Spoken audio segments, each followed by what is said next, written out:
Have you read a story in the Draoithe Saga and come away with a classic case of immersion after effect? Let me guess, there are questions which remain unanswered even as the magic expanded, adding another layer to the dream.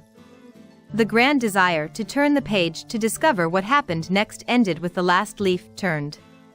If you're asking where the remedy for the book hangover is, you know the answer: read another story. But you aren't ready for the next tale, not yet. The dust needs to settle before you pick up the next volume. So you have found your way here. You aren't alone. Even the author can't get enough. As you hear this, Ophelia Kee writes on. But allow me to offer you a possibility, a reflection on the tale you recently finished, and a way to revisit the story to ease the story blues. Welcome to the Draoithe Saga After Party. Warning, spoiler alerts ahead. Turn back now if you wish to read the story blind. Welcome to the deep dive. Today we're diving headfirst into an excerpt from Ophelia Kee's Arctic Fox. This is really the beginning of something big, the story between Duncan O'Sullivan, who's a former druid king, now a fox shifter, Right. and Arturista, John's daughter, Artie. And she seems ordinary at first, but you quickly find out that's, well, not the case. Exactly. And this piece, it's foundational for the whole Draoithe Saga. you Yeah. know, that mix of paranormal romance, magical realism, urban fantasy. Yeah. Arctic Fox is sort of our origin story map here. It's a prologue for the Royal Council miniseries, setting up Duncan and Artie and throwing them straight into trouble with vampires, actually. Out of the gate. Pretty much. Yeah. So we're seeing those first sparks, the immediate dangers in this world where myths are, well, real. We'll be keeping an eye on that fated mates trope and how it develops under pressure. Okay, let's get into that start then. Duncan first bumps into Artie in Scotland way back before modern tech, so you can picture it. And what's really interesting is how it happens. Duncan's in his fox form, sees Artie bathing in a loch, and his first thought is, like, fairy, sprite, just because she's small. Ah, really? Yeah, it instantly tells you how blurry the lines are in their world, between the mundane and the magical. It makes you wonder how those first, maybe slightly off-base impressions shape things later on. And it's more than just noticing her, isn't it? His fox side has this intense reaction. Oh, absolutely. A visceral reaction, even though he was actually searching for a dragon, believe it or not. A dragon? Yep. He's just completely drawn to Artie. It's this undeniable pull that makes him follow her all the way to Lothlanian's castle. That really shines a light on the whole fated connection thing. It really does. He's got a mission, right? Yeah. A specific goal. But this chance meeting just completely changes his trajectory. It suggests these bonds aren't always about finding what you think you're looking for. Following her like that, a total stranger, it points to something powerful already at work. And Lothlanian's castle, it's not exactly a fairy tale setting from the sounds of it. No, definitely not. Life there seems pretty bleak. Lord Lothlane is described as, well, brutish, ill-mannered, not a great host. And Artie's just a servant there. She is, which puts her in a really vulnerable position. And you have this immediate contrast, right? Duncan, even though he's sort of in hiding, still has this noble lineage. His family name still means something. Exactly. And then there's Artie, basically powerless against this cruel master. It sets up this real tension around power dynamics. How does someone like Duncan handle being drawn to someone in that situation? That tension just snaps, doesn't it? During that awful dinner scene. Ugh, yes.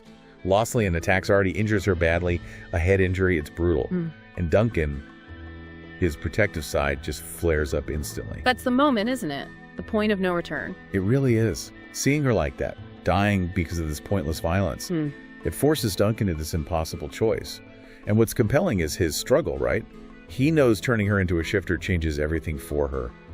Forever. It's a massive decision. Huge.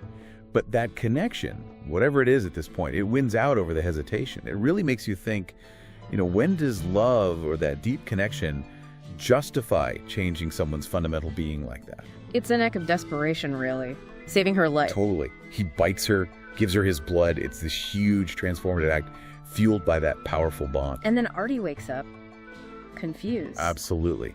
She wakes up in Duncan's room, sees him, assumes he's just some visiting noble, which makes sense given where she is. And Duncan doesn't exactly correct her immediately. Not fully. He kind of shields her from the full horror, maybe.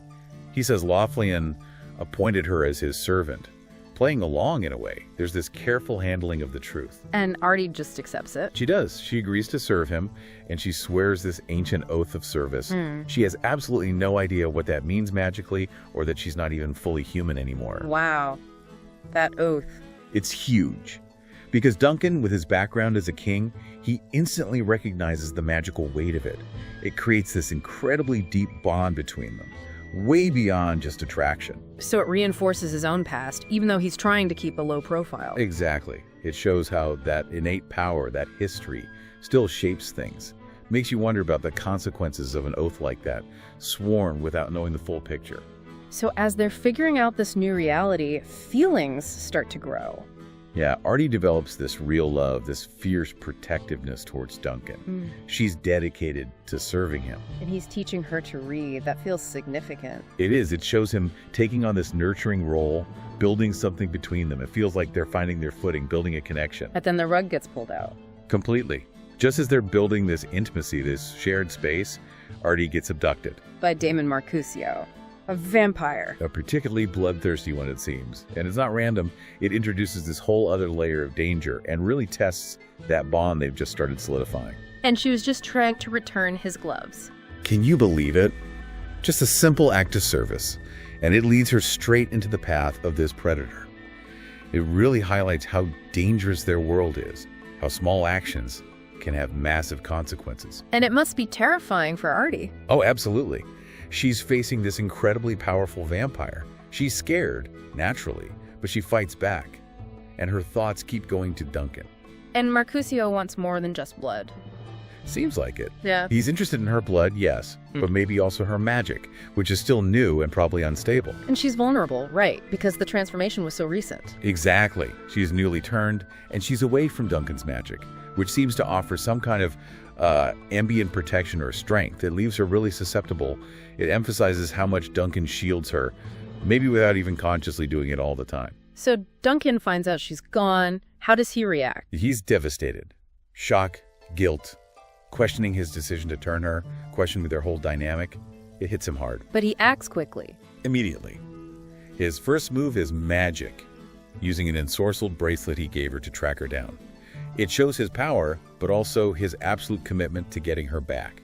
And he's feeling a mix of things. Oh yeah, fear of losing her, that fierce protectiveness, but also maybe a bit of hurt that she left, even though she was taken.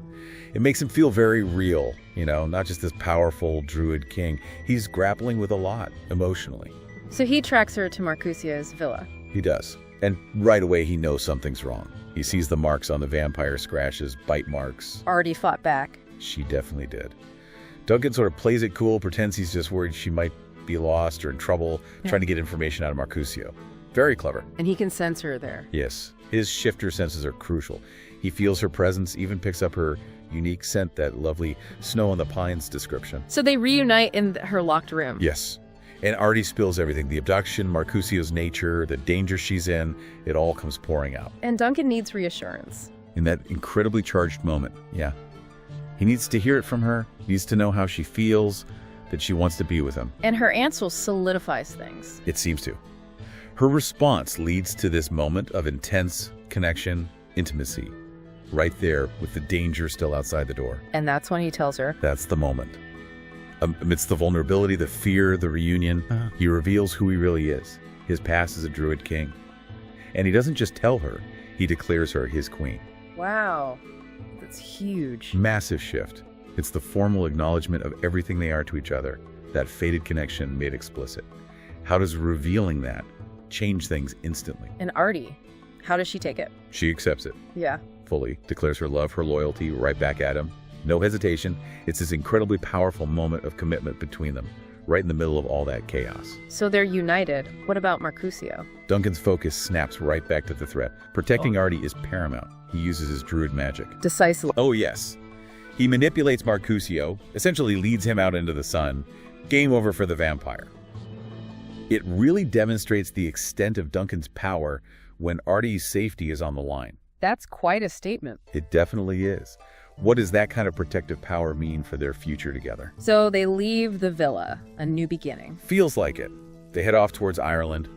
Duncan's still fiercely protective, promising her that dream home she wants. It seems like they're finally starting their journey together on their own terms. Then the epilogue jumps forward quite a bit. Yeah, big jump to 2016. They've joined the Druid pack.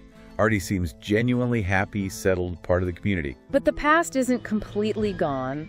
Not entirely. There's an incident in the forest. Another vampire, Andrei Alexandrescu, startles her, and it triggers that past trauma with Mercutio. Understandable. Totally. And you see the pack dynamic instantly.